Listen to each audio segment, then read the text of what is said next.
Well, Jason, it's so nice to be with you. I'm so excited to learn more about NLP. Awesome. Yeah, me too. I'm excited to share.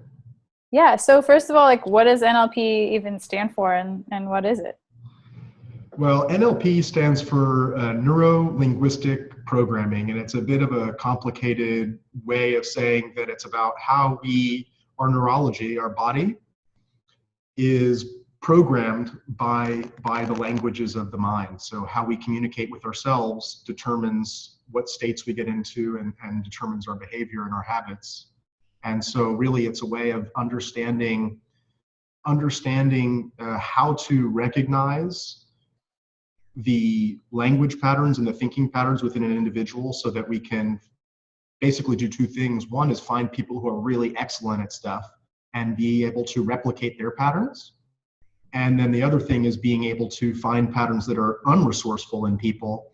And through neuro-linguistic programming and being able to understand how that works, we can then rearrange parts of that programming so that they can achieve their desired results and shift the way that they respond automatically. Very cool. And Yeah. how long have you been doing NLP? So I've been officially certified in NLP since 2010-ish, I believe, and I had been studying it for a couple of years before that in a self-study format. But since 2010, I've been practicing with one-on-one clients and then also training groups in certification trainings and workshops. And how did you find it? How did you get into it? It's kind of a funny story. So it started out with me and a couple of my friends went to a stage hypnosis show. And actually, I think it's how quite a few people come across NLP. And so we went to that show, and then the whole ride home, we were arguing about whether or not it was real. And so like I had a couple of my buddies were like, there's no way that's real. It's all actors and I had experiences earlier in my life. I was always interested in psychology and how the mind works and why people are the way that they are. And even I had started studying psychology in my university before I switched out to business because I was always fascinated by it, but I didn't want to work with people who were like, I didn't want to sit in an office with someone, 9 to 5 with people who were crazy. So anyways, I swapped out to business, but I had a lot of experience around psychology. And so I believed that all of this stuff was true and real and really easy to do. Or it's something that was practical and it actually was explainable. So I went on Google and I kind of typed in about hypnosis and I came across this audio on NLP. And the minute that I listened to it right away, I was like, this is what I was meant to do my whole life. It was just like this huge like flash of a vision of like me learning the stuff and teaching the stuff and practicing the stuff and just being this amazing transformational wizard who could help people transform their lives in just a short period of time. So that was kind of the story there. And how has it helped you, or like what has it done for you in your life? That's a really good question.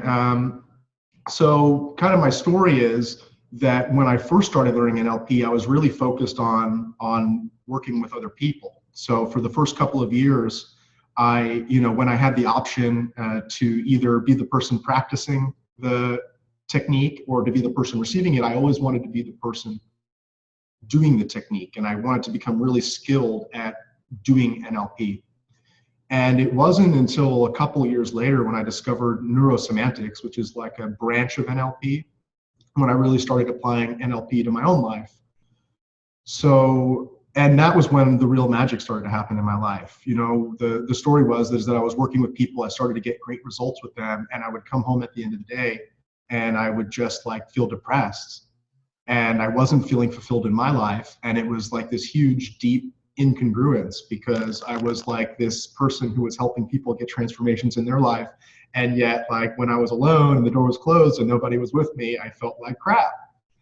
And so, when I discovered neurosemantics, I learned about how to apply NLP in my life. So and there's just so many changes. One of it is that first of all, one of the biggest changes that I think is really easy for someone to see right now is that my biggest fear was public speaking. And it was actually, the truth is that my second biggest fear was public speaking. And my absolute biggest fear was public speaking on video. And so, Yeah, it looks like you've gotten past those for sure. yeah, so that was like one of the major, but I mean, the transformations are just huge in terms of like, I was in a really low place in terms of my health back then. You know, and we can talk about that more if that's something you're interested into going into. Um, I was at a real low point, you know, and I did, when people take life coach training certifications, and typically one of the diagnostic tools that they used to teach at least is the wheel of life. And so you diagnose yourself across the different areas of your life on a scale of 0 to 10 for like health, friends and relationships, family, fun and recreation and career and all that. And I still have my first wheel, and I think nothing was higher than a 2. Like I was ranging from like a 0, maybe to a 3 on like something that I was really doing well on. And so now it's like, just, I've watched the whole wheel fill out. I still use that diagnostic tool every quarter for, I don't know, 7 years now. And you can actually watch my whole life fill out from using this stuff with myself. And can you give us a specific example maybe of like the way you used to do something and how you changed it? Yeah, let me think for a moment. So there's so many things. One of the things is that I used to be very much, I didn't have like a concept of time. Like I was always living in the now. And so there's some benefits to living in the now. Like a lot of people are, they promote like teaching people just how to live in the moment. But one of the things that I realized is that it was actually only living in the moment, or having like I could only see about 4 hours of my life in advance. So I would wake up in the morning, I would plan for between then and lunch. And then after lunch, I would plan for then and dinner. And I would plan for then and going to bed. And I would repeat that over and over again.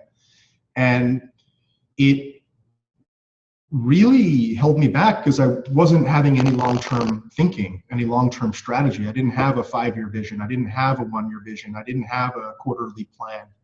I didn't have some, weekly to-dos or even daily to-dos. And so, that's one example of being able to shift my relationship with time. Another huge example was just shifting my own relationship of personal power. So being able to recognize the types of thinking that were disempowering me. So blaming people or blaming events, or, you make me so angry, or, oh, I can't stand it when this happens. And really taking the shift from putting the responsibility on the outside to putting responsibility on the inside. That's something that just resonates through everything that I do. Yeah, and that seems like that'd be really huge. Well, both of those things seem really huge. And what kinds of challenges do people come to you with? So there's two sides of what I do now. So I do the coaching side, and then I do the training side. So on the coaching side, I work with all sorts of people. So I work with teenagers, adults. I work with, I've worked with lots of people. My ideal client that I like to work with are people who are neuro-linguistic programmers already, or coaches from some sort of a different discipline, or some sort of other practitioner from different holistic realms. And I work with them to just get some more perspective as to the NLP perspective of what they're doing in their work. So while NLP can be used for all sorts of different challenges, I've worked with children and test anxiety. I've worked with adults who are having issues passing their tests. I've dealt with a full range of different problems. But what I really enjoy doing is working with coaches and practitioners to see their blind spots in themselves, like in how they work, because we all have blind spots. And so it's nice to have someone from the outside to be able to give us some perspective on ourselves and how we can grow as individuals, and also in how they work with their clients, and offering them little different tips and techniques to improve that. And then on the training side, I actually work with people. It's the same kind of group that I like working with. I like working with coaches, ideally, because they have the most influence. They go out into the world and they help lots of people to learn how to apply NLP in the type of practice that they use to become more efficient and more effective in their change work, and facilitating people to be to transform their lives in a way that's ethical and also in a way that's authentic for them as a practitioner and authentic for the client as a human being, because we're working with people. We're not working with techniques or processes or fields. It's all about people. Nice. And can you say a little bit more about what your offerings look like on the training side, the coaching side, or both? Yeah, so on the coaching side, I work with people typically in monthly packages. People work with me month by month by month. There's no real commitment. If they want to stay, they want to stay. If they want to leave, they leave, and I encourage that when people are ready. I'm not about hooking people in to work with me forever. But I do typically work with people for 3 to 6 months, where we can, in the first session, diagnose. Diagnose is, it's not the best terminology, but basically I can show somebody on a piece of paper, like, this is what you're doing inside of your head that's causing your responses. So I can show them their thinking patterns. I can show them the thing that happens in between their behaviors or the stimulus of the world and their responses, and really slow down time so they can get some perspective as to how their unconscious processes are working. And then we'll work together over 1 month, typically 3 to 6 months, to work through each of those things and make them more empowered, or facilitate them to become more empowered to change those things in their own life and to get the perspective so that they don't need me anymore. Mm. And so that's the coaching side of things, or the mentoring side of things. For the training side of things, I offer a variety of online programs. So I have an online program that goes through the essentials of NLP for someone who wants to dig in and start to learn it. I also do live certification trainings with groups, and also one-on-one. So, I have a calendar, or I'm working on building a calendar for group trainings and doing that more regularly. But also I work with people privately, which is something that a lot of NLP trainers don't offer, which is really awesome, because it gives people the time to work closely with someone who knows what they're doing, as opposed to going to a live training and you're one of the audience and you barely get any personal attention, and you spend the same amount of money on a weekend course, but you barely engage with the trainer directly. So. Nice. And what are you most looking forward to in the next 6 months or a year with your work? Boy, that's a good question. Well, I launched out my YouTube channel. It's just over a month now, and so I'm publishing videos every at least a couple videos every week. And so I'm really excited to get this information out there more. I think a lot of people, we're talking about just everyday people, but I think even a lot of coaches and healers and practitioners of all sorts of disciplines of transformation, they just don't have access to this information. Mm. And something that I want to do while I'm here is to be able to get this information and spread it out as far and wide as possible and make it accessible for people. So as I continue to create these videos and take user questions and just create content that's actionable and people can apply in their lives, I'm really excited just to get this out there as wide and far as possible, and really help people to understand that they can take control over what, their unconscious behaviors, their unconscious programs, and that they can facilitate other people to do the same in a way that's allows us to be freed up to do what we love, to live aligned with our passions, live aligned with our values, and to continually grow, as opposed to go in these circles, over and over and over again. That we can break free of those circles and actually spiral up, rather than spiraling in the same kind of level, the same plane.